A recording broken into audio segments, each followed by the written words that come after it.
Ako si Mac, isang bike to work at ito ang entry ko na trending ngayon sa mga siklista.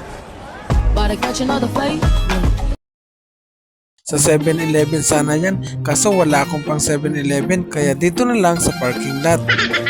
Siya nga pala, maraming salamat sa suporta nyo nung vlog ko sa Marikina to Baguio at marami nga palang nagpapa-shoutout at nag-comment doon. Pasensya na kayo kung ngayon lang. Shoutout sa iyo paring Frank at sa Team Odalo Riders Group. RS palagi mga pare.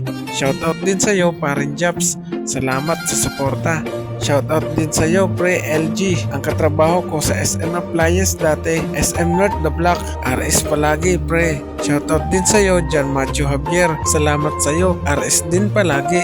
At shoutout din sa iyo boss Ninyo Maglante. At shoutout din Lucena and Jayron. God bless us din po. At pasensya na pala sa iba na natabunan na yung mga pangalan at hindi ko na makita. Babawi na lang ako sa susunod. Ang alam ko kasi matagal na kayo nagpapa-shoutout. Kaso nga lang ngayon lang nasundan yung video ko. Busy kasi talaga sa trabaho kaya di makapag long ride ulit. Sa susunod na lang siguro kapag okay na ang schedule ko. Kaso nga lang nagtatag-ulan na naman.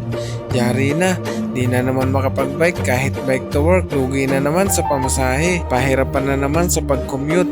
Adjust na naman ng oras. Pero ganun talaga, laban lang. Ayun lang, maraming salamat sa panonood. Hanggang sa muli, RS palagi mga pare.